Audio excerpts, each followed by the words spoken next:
Kidney के अमराज से परेशान मायूस लोगों के लिए खुशखबरी। R&S यूनानी फार्मेसी।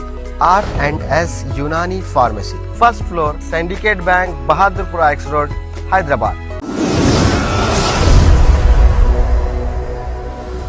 राजधानी में शुक्रवार को 44 कोरोना पेशेंट्स मिले हैं और 5 पेशेंट्स की मौत भी हुई है। संक्रमितों की तुलना में मौतों की संख्या ज्यादा रही है और इस दिन की मृत्यु दर करीब 9% भी रही, तो वहीं 41 लोग ठीक भी हुए हैं। देखा जाए तो संक्रमण दर 0.6% रहा है, जो इस साल सबसे कम है। तो वहीं दिल्ली में वैक्सीनेशन की रफ्तार गति पकड़ने लगी है और पिछले 24 घंटे में 90,000 से ज्यादा लोगों को वैक्सीन भी लगाई जा चुकी है।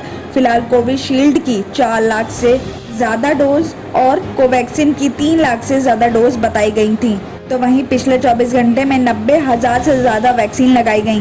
बताया जा रहा है कि दिल्ली में अब तक 1 करोड़ 4 लाख लोगों को वैक्सीन लग चुका है, जिसमें वैक्सीनेशन में सबसे ज्यादा आगे युवा हैं। साथ ही ये भी बताया जा रहा है कि पिछले कुछ दिनों से रोजाना 90,000 से ज्यादा वैक्सीन लगाए जा रहे हैं।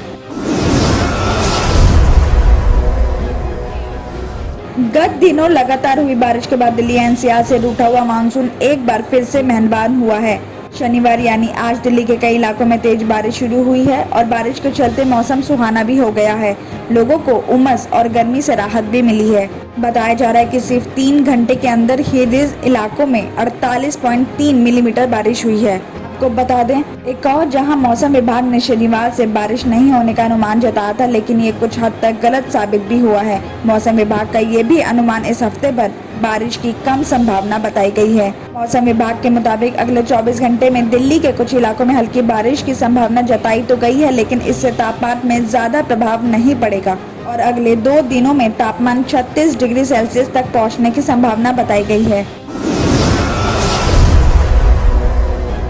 बाबा हरिदास नगर इलाके में स्कूटी सवार युवकों ने गलियों में चालान करने का आरोप लगाकर एक ट्रैफिक पुलिस के सिपाही की पिटाई कर दी है। सिपाही का नाम अजय बताया जा रहा है। सिपाही अजय ने अपनी शिकायत में बताया कि गुरुवार को वो चालान के बाद जब्त एक गाड़ी को लेकर उसे द्वारका सेक्टर 9 ऑफिस जा रहा था। जब वो गोपाल नगर कॉलोनी के पास से गुजर रहा था, तब उसी दौरान स्कूटी से 2 शख्स अपनी स्कूटी जब्त गाड़ी के आगे लगा दी और कहने लगे कि अब पुलिस गोपाल नगर कॉलोनी की गलियों में भी ट्रैफिक चालान करेगी। तो वहीं बातों बातों में दोनों शख्स गुस्से में आकर मारपीट पर उतारू हो गए। जब इस बात पर सिपाही अजय ने विरोध किया तो दोनों उससे मारपीट करने लगे और उसकी यूनिफॉर्म तक फाड़ दी। पिटाई की वजह से उसके गले पर चोट भी लाई है और बताया जा रहा है कि सिपाही ने दोनों को पकड़ने की कोशिश भी की, लेकिन वो फरार हो गए। इस घटना की जानकारी वहां की पुलिस को दी गई और सिपाही का मेडिकल करवाने के बाद पुलिस ने उसके बयान पर मामला भी दर्ज कर लिया है और सिपाही ने पुलिस को आरोपियों की स्कूटी का नंबर भी दे दिया है, जिसके आधार पर पुलिस आरोपियों की तलाश कर रही है।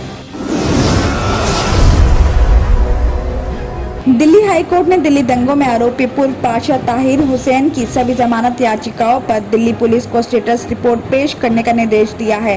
ताहिर हुसैन को दिल्ली दंगों से जुड़े कई मामलों में दिल्ली पुलिस ने आरोपी बना रखा है। इस मामले में जज योगेश खन्ना ने कहा है कि वो सभी जमानत याचिकाओं पर स्टेटस रिपोर्ट मिलने के बाद सुनवाई करेंगे। तो वहीं जज खन्ना ताहिर हुसैन के खिलाफ दयालपुर थाने में दर्ज 4 FIR से जुड़ी जमानत याचिकाओं पर भी सुनवाई कर रहे हैं। ताहिर हुसैन की तरफ से वरिष्ठ अधिवक्ता मोहित माथुर और अभियोजन के वकील DK भाटिया ने कोर्ट को बताया कि पुलिस 2 मामलों में स्टेटस रिपोर्ट दाखिल कर चुकी है। तो वहीं जज खन्ना ने बताया कि सभी स्टेटस रिपोर्ट रिकॉर्ड पर लाई जाए, इसके बाद मामले की सुनवाई होगी। सभी स्टेटस रिपोर्ट रजिस्ट्री को भी भेजी जाए। ये कहते हुए उन्होंने सुनवाई के लिए 18 अगस्त की तारीख तय कर दी है। आपको बता दें कि यह मामला फरवरी 2020 में हुए दंगों के दयालपुर इलाके में हुए अपराध से जुड़े हुए हैं। इनमें 2 मामले ताहिर हुसैन की बिल्डिंग की छत से दंगाई भीड़ ने पत्थरों, पेट्रोल बम और गोली चलाकर 2 लोगों को जख्मी करने से जुड़े हैं और ये मामला हत्या करने की कोशिश और आर्म्स एक्ट के उल्लंघनों से जुड़ा हुआ है।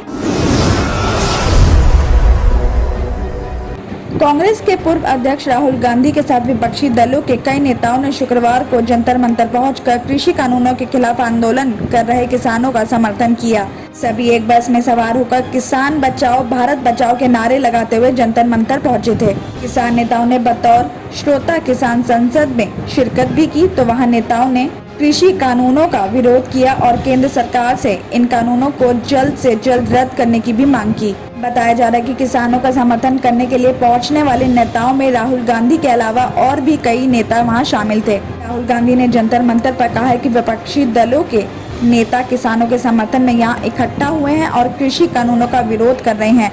राहुल ने आगे ये भी कहा कि किसानों के मुद्दे पर विपक्ष संसद में बात करना चाहते हैं, लेकिन केंद्र सरकार बात नहीं करना चाहती है। आगे उन्होंने ये भी कहा कि सरकार को कृषि कानून रद्द करने होंगे, जिसके बाद ये आंदोलन ये खत्म हो जाएगा। तो वहीं भारतीय किसान यूनियन के राष्ट्रीय प्रवक्ता चौधरी राकेश टिकैत ने विपक्ष के इस कदम का स्वागत किया। हालांकि राकेश टिकैत ने कहा कि उन्होंने अपने मंच पर किसी नेता को जगह नहीं दी है। किडनी के अमराज से परेशान मायूस लोगों के लिए खुशखबरी। R&S यूनानी फार्मेसी किडनी और गॉल ब्लैडर स्टोन के खात्मे का जरिया। अब UNI स्टोन कैप्सूल्स के जरिए खात्मा कीजिए। No operation, no side effects, 100% result. सिर्फ UNI स्टोन कैप्सूल से मुस्तहिक लोगों के लिए खुसूसी रियायत। फिर से पथरी न होने का मुकम्मल इलाज। दर्द, कॉन्स्टिपेशन और पुराने कब्ज से निजात पाइए। आज ही तशरीफ लाएं। R&S यूनानी pharmacy, first floor, syndicate bank, Bahadurpura x road, Hyderabad. Contact 9703 939 436 9063 383760।